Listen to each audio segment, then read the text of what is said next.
Imagine करो सुबह के 9 बजे हैं और तुम दिल्ली, मुंबई और बेंगलोर जैसे शहरों के ट्रैफिक में फंसे हो और तभी तुम्हारे फोन पर एक नोटिफिकेशन आता है your EMI of 25,000 rupees is due on the 5th of next month. और तभी तुम्हारे दिमाग में एक सवाल घूमने लगा कि मैं ये क्या कर रहा हूँ? क्या मैं सिर्फ EMI भरने के लिए काम कर रहा हूँ और अगले 30 साल तक यही करना होगा क्या? दोस्तों, आजकल ज्यादातर लोग इसी ट्रैप में फंसे हुए हैं, शायद आप भी या आपका कोई जिगरी दोस्त भी। इसलिए इस वीडियो को एंड तक देखो, क्योंकि आज हम बात करने वाले हैं एक बहुत ही पावरफुल बुक के प्रिंसिपल्स के बारे में, जिसका नाम है फाइनेंशियल फ्रीडम बाय ग्रैंड सेबेटियर, जिनके थ्रू ऑथर ने 0 से मिलीनियर तक का सफर सिर्फ 5 साल में तय किया था। अगर आप भी फाइनेंशियल फ्रीडम अचीव करना चाहते हो तो ये वीडियो आपके लिए है। नमस्कार दोस्तों, आज हम उन स्ट्रेटजीज को डिकोड करने वाले हैं जिन्हें फॉलो करके ग्रैंट ने सिर्फ $2 से $1 मिलियन तक का सफर तय किया था, ताकि आप भी आज से अपनी फाइनेंशियल फ्रीडम की प्लानिंग शुरू कर सको। तो चलिए शुरू करते हैं। Chapter number 1, calculate the number. मिलिए राहुल से। राहुल एक सॉफ्टवेयर इंजीनियर है और उसकी सैलरी भी अच्छी खासी है, 1 लाख रुपीज पर मंथ। लेकिन हर मंथ के एंड तक उसका बैंक बैलेंस ऑलमोस्ट खाली हो जाता है। लेकिन क्यों? क्योंकि आईफोन की EMI,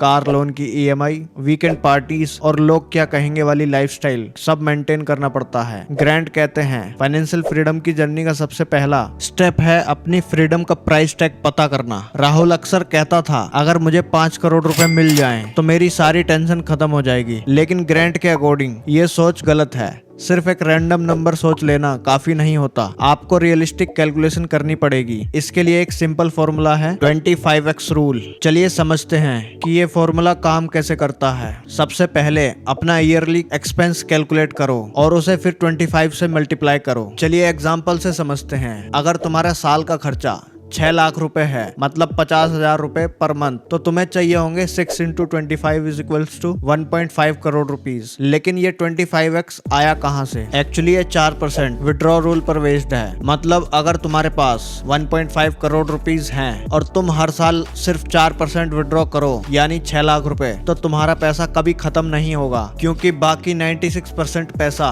इन्वेस्टेड रहेगा और ग्रो करता रहेगा। सिंपल वर्ड्स में तुम्हारा पैसा तुम्हारे लिए काम करेगा, तुम पैसे के लिए काम नहीं करोगे। मतलब फाइनेंशियल रिटायर होने के लिए राहुल को सिर्फ 1.5 करोड़ रुपए चाहिए, 5 करोड़ नहीं। और अब कैलकुलेशन के बाद राहुल को ये गोल अचीवेबल लगने लगा। इसलिए दोस्तों, सबसे पहला स्टेप है अपना एक फाइनेंशियल फ्रीडम नंबर कैलकुलेट करो। अभी वीडियो पॉज करो, अपना फाइनेंशियल नंबर कैलकुलेट करो और कमेंट्स में बताओ कि क्या नंबर निकल के आया। देखते हैं कौन कौन अपनी फाइनेंशियल फ्रीडम को लेके सच में सीरियस है। Chapter number 2, the trap, saving versus earning more.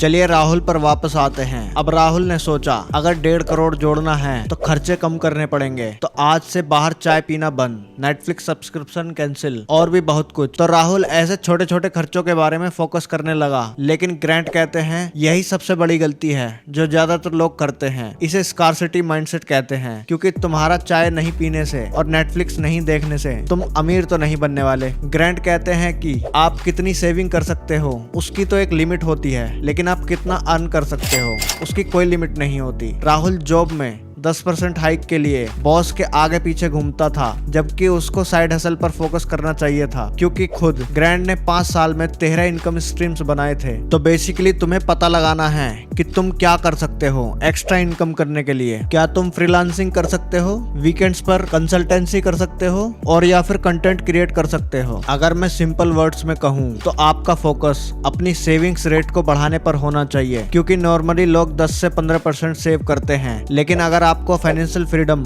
अगले 5 साल में चाहिए तो सेविंग रेट को 50 से 70% करना होगा, और वो तभी पॉसिबल हो पाएगा जब आपकी इनकम बढ़ेगी। छोटे मोटे खर्चे कम करने से कुछ नहीं होगा। Chapter number 3, the investment strategy. अब राहुल ने साइड हसल शुरू किया और उसके पास एक्स्ट्रा पैसा आने लगा और उसकी इनकम ऑलमोस्ट डबल हो गई। लेकिन अब सबसे बड़ा क्वेश्चन आता है, इस पैसे का करें क्या? क्योंकि अगर FD करते हैं तो केवल इन्फ्लेशन को ही बीट कर पाएंगे, ज्यादा रिटर्न तो नहीं बनने वाले। निकालें और सेविंग अकाउंट तो भूल ही जाओ। और बिना नॉलेज के स्टॉक मार्केट या फिर क्रिप्टो करना रिस्की हो सकता है। तो ग्रांट कहते हैं आपको simply low cost index fund में इन्वेस्ट करना चाहिए। फॉर एग्जाम्पल जैसे निफ्टी 50 इंडेक्स फंड। अब कोई पूछ सकता है कि इंडेक्स फंड ही क्यों चूज करना चाहिए, तो इसके बहुत से रीजन हो सकते हैं। Low cost, automatic investment through SIP, diversification, safety और सबसे बड़ा इंपॉर्टेंट पॉइंट, तुम्हारा पैसा हमेशा कंट्री की टॉप 50 कंपनीज पर लगा होता है। तो जैसे जैसे सभी 50 कंपनीज ग्रो करेंगी, तुम्हारा पैसा भी वैसे ही ग्रो करेगा। फिर राहुल ने भी SIP शुरू की, पर एक नॉर्मल SIP नहीं। वो जैसे ही साइड हसल से कुछ एक्स्ट्रा इनकम कमाता तो उन्हें तुरंत ही इन्वेस्ट कर देता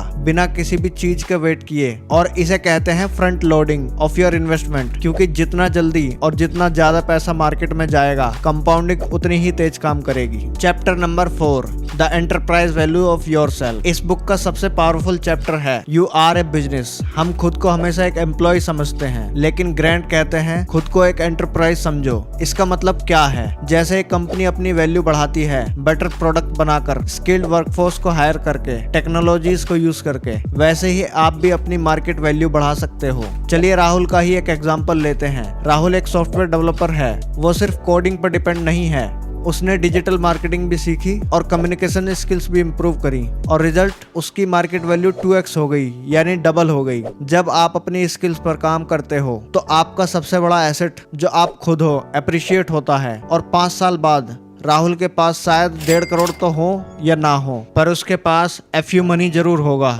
FU मनी मीन्स इतना पैसा, स्किल्स या ऑप्शन होना कि अगर तुम्हारा बॉस कहे इस वीकेंड पे काम करना पड़ेगा, तो तुम बोल सको सॉरी मैं नहीं कर पाऊंगा, चाहे आप फायर करो तो कर दो। तो यही कॉन्फिडेंस है तुम्हारी असली फाइनेंशियल फ्रीडम। दोस्तों, अगर आपको 5 साल बहुत लंबा टाइम लगता है तो पीछे मुड़ के देखो, 2020 से 25 कैसे गायब हो गया पता भी नहीं चला। तो सच तो ये है, अगली 5 साल भी वैसे ही निकल जाएंगी। बस फर्क सिर्फ इतना है, तुम्हारे पास 2 ऑप्शंस हैं। ऑप्शन नंबर 1, अगले 5 साल भी आप ऐसे ही निकाल दो, और 2030 में वही वाला ट्रैफिक, वही फ्रस्ट्रेशन, वही सैलरी कब आएगी, सैलरी कब बढ़ेगी वाला स्ट्रेस।